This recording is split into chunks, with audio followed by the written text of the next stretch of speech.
estado hablando de administración de justicia. ¿Qué tan asequible es al ciudadano de a pie? ¿Cómo puede ayudar a acercar a la justicia a las plataformas digitales, la interconectividad? ¿Cómo logramos que la tecnología facilite el acceso a esta tan reclamada justicia? El profesor Andrés Jara nos acompaña esta tarde para hablar de este tema. Andrés, buenas tardes, bienvenido. Hola Pamela, muchas gracias por la invitación. A ver, yo te comentaba fuera de cámaras que ya los mismos términos que se utilizan judicialmente hacen que uno esté a años luz de la administración de justicia, porque son términos muy complicados de entender. Si uno que lee y más o menos en el día a día habla con abogados, le cuesta entender, al ciudadano de a pie es más complicado. ¿Cómo hacemos para hacerlo todo más sencillo y más transparente también? Bueno, imagínate que yo soy abogado, así que utilizo ese lenguaje más difícil de interpretar. Pero, a ver, en términos generales, lo que hemos observado desde un punto de vista de estudio es que efectivamente la tecnología contribuye a poder acceder de forma más fácil a la información. El gran problema del acceso a la justicia o la sensación de injusticia o de impotencia de las personas radica principalmente en el hecho de que no tienen acceso a la información o no pueden entender la información que se les entrega, ¿cierto? Y precisamente en países desarrollados, y esto se ve mucho en los países anglosajones, aplicaciones móviles o soluciones muchísimo más didácticas hacen de que las personas puedan entender de mejor forma de qué forma pueden aplicar, ¿cierto?, las leyes y acceder potencialmente a la justicia. Bien, porque hay trámites además aquí en el Perú que podrían ser realizados sin un abogado. Cuando una madre quiere ir a denunciar, reclamar alimentos y a iniciar un proceso por alimentos, hay denuncias que uno puede ir a la comisaría y hacerlos, pero como no conoces las leyes, no conoces tus derechos y no conoces cuáles son los trámites, simplemente o desisten y se rinden, o se meten en este laberinto que es buscar hacerlo en los pasillos del Poder Judicial, que es atroz. Entonces, ¿cómo funcionan estos aplicativos? ¿Cómo ha sido la experiencia en estos otros países? Mira, en general las experiencias han sido muy positivas. Nosotros hemos ido haciendo un seguimiento, nuevamente desde un punto de vista académico y conceptual, de cómo efectivamente estas aplicaciones pueden ser utilizadas. Y lo que nos damos cuenta es de que el tener hoy día en una comunidad mucho más conectada, ¿cierto? Cada uno tiene un teléfono móvil, un celular. Efectivamente, poder acceder apretando un botón a una denuncia, el poder acceder apretando un botón quizás a encontrar un abogado que en términos económicos pueda ser accesible, hacen de que efectivamente se reduzcan esas barreras de poder acceder a la justicia y esa sensación, ¿cierto?, de desprotección. A ver, esto supone que todo lo actuado en el Poder Judicial pase a ser digitalizado. Ahí nos encontramos con una primera barrera en nuestro país, donde no sé si todos están computarizados, probablemente aquí en Lima sí, pero en provincias seguro se sigue usando la máquina de escribir para elaborar los expedientes. Sí, y no es solo el Perú, sino que también son otros países de la región. En términos generales, el Poder Judicial tiene un rol de liderazgo y tiene que llevar adelante un rol de liderazgo en esta transformación digital.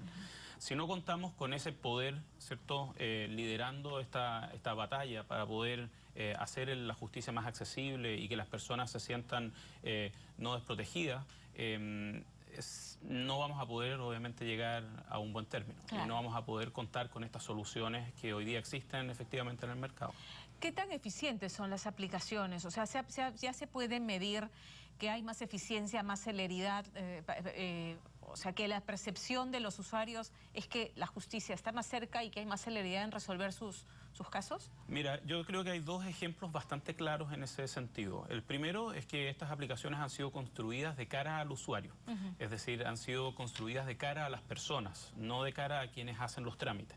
Y por lo tanto facilitan mucho y tratan de llevar un viaje dentro de esas aplicaciones, una experiencia muy positiva. política. Y lo segundo, que es súper valioso, es que hoy día hay instancias o tipos de conflictos que se pueden resolver a través de aplicaciones sin la necesidad de la intervención del Poder Judicial. Qué extraordinario. Que ¿Cuál tipo de conciliaciones? Exactamente. Ya. Exactamente. Es decir, hoy día existen en el mundo anglosajón, lo llaman espacios de resolución alternativa de conflicto, Ya. que no están dentro del esquema del Poder Judicial, pero son las partes, son quienes participan de ese proceso de mediación, Ya. quienes lo validan, ¿cierto? ¿Y quién es el mediador? ¿Un actor social o una persona, un notario, un personal nombrado por el Ministerio de Justicia? ¿Quién? En general son personas Ya. o grupos de personas Ya. anónimas, como no sé si has visto, digamos, las películas en Estados Unidos, ¿cierto? Que hay un jurado, ¿cierto? Un grupo de Ya. personas tomando decisiones. Que no necesariamente tiene conocimiento legal, o sea, no necesariamente un abogado. ¿O sí? No, porque efectivamente el tipo de decisiones que se someten a ese tipo de dispositivos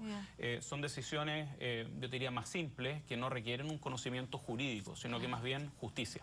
Ya. Y para eso estamos empoderados todas las personas. Esa Ya. sensación de justicia, imagínate, la tienes en un grupo y tienes un grupo de, no sé, 50 personas opinando y votando respecto de una resolución. Ya. En la medida que los dos que sometieron el Claro, conflicto, se someten digamos, al a la sistema, decisión de ese grupo de personas desde el momento en que... claramente válido. Ajá. Sí. ¿En cuántos países se aplica esta metodología? Mira, nosotros lo hemos visto, proyectos en Latinoamérica, hemos Ya. visto proyectos muy interesantes en Argentina, proyectos muy interesantes en Brasil.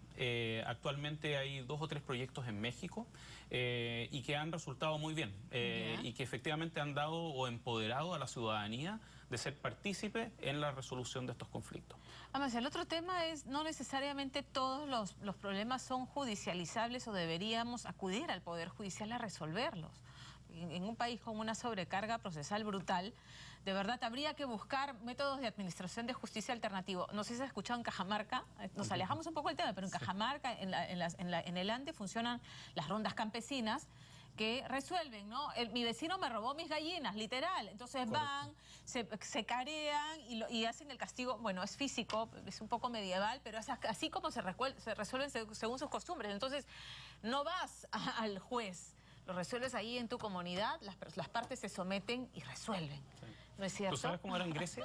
Cuéntame, por favor. En Grecia era así. ¿Ah, sí? En Grecia existían, precisamente en la antigua Grecia, existían espacios en donde era la ciudadanía la que se sometía, digamos, a la resolución de los conflictos y era la ciudadanía la que tomaba una posición. No era un juez o un árbitro o un notario empoderado centralmente, sino que era la comunidad quien tomaba la decisión de justicia. Claro, en el caso de las rondas campesinas, o sea, reconocen a esta persona que está empoderada, que tiene autoridad para determinar, definir, no él solo, ¿no? Es un grupo de personas como que digamos notables, que la comunidad los reconoce como tales y reconoce que va a impartir justicia y acatan. Exacto. Bueno, un poco también es buscar eso, ¿no? O sea, desembalsar el trabajo que ya suficientemente cargado que tiene nuestro Poder Judicial.